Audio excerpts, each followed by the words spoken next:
Hai semuanya, perkenalkan nama saya Nijika Gifty. Di video kali ini saya akan ngebahas sedikit tentang informasi mengenai keadaan atau kondisi makroekonomi Indonesia di tengah pandemi COVID-19 ini. Dan di video kali ini saya nggak kerja sendiri, saya bersama dua teman saya yang lainnya, yaitu Faristianti sebagai pembuat materi dan juga Vina Apriliani sebagai editor. Di pembahasan kali ini kita akan ngebahas tentang makroekonomi Indonesia. Kalau kita ngebahas tentang makroekonomi Indonesia, maka kita tidak asing dengan perdagangan internasional atau kegiatan ekspor dan impor. Karena Indonesia tidak memberlakukan kebijakan lockdown, maka kegiatan ekspor dan impor masih tetap dijalankan.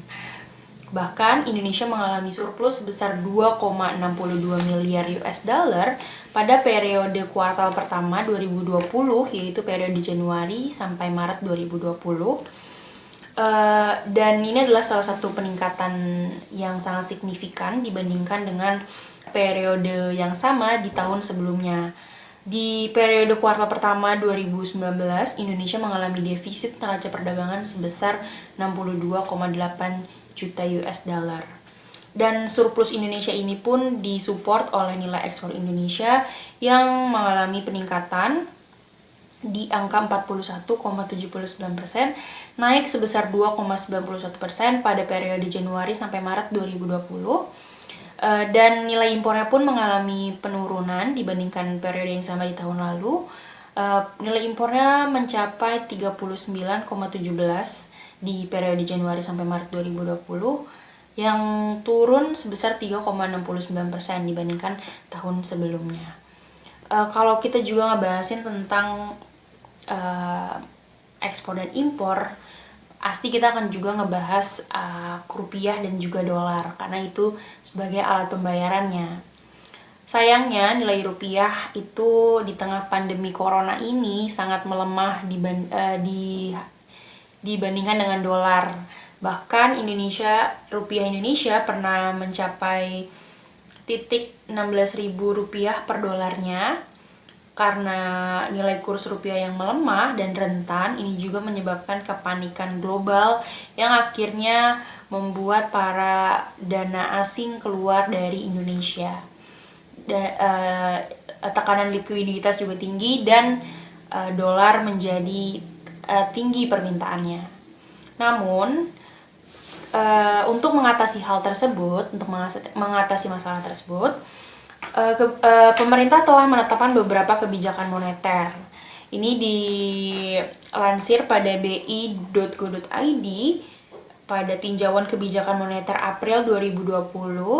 BI telah memberikan beberapa kebijakan moneter yang merupakan solusi dari masalah-masalah tersebut. Berikut beberapa upayanya, yaitu Bank Indonesia akan meningkatkan pelonggaran moneter melalui instrumen kuantitas sebagai berikut, yaitu ada 3 poin.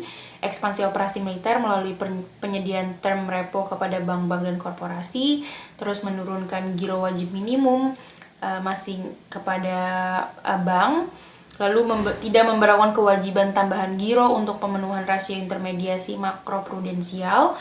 Ada juga memperkuat manajemen likuiditas perbankan, dan sehubungan dengan penurunan GWM, Bank Indonesia akan menaikkan rasio penyangga likuiditas makroprudensial.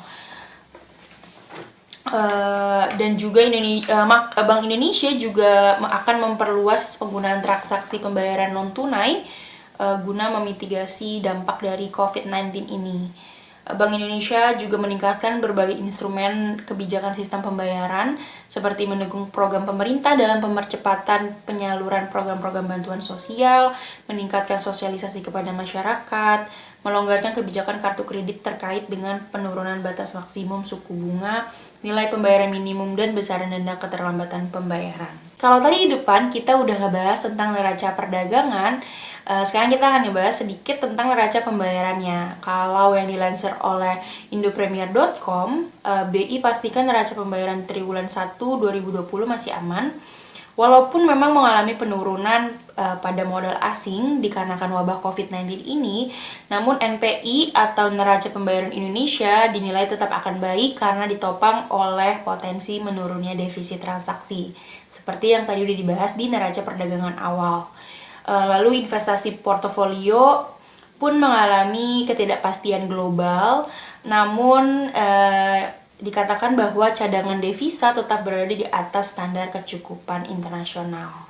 Jadi kesimpulan dari pembahasan yang tadi kita bahas, sebenarnya kegiatan makroekonomi Indonesia ini masih bisa dibilang aman di awal tahun, tapi memang mungkin akan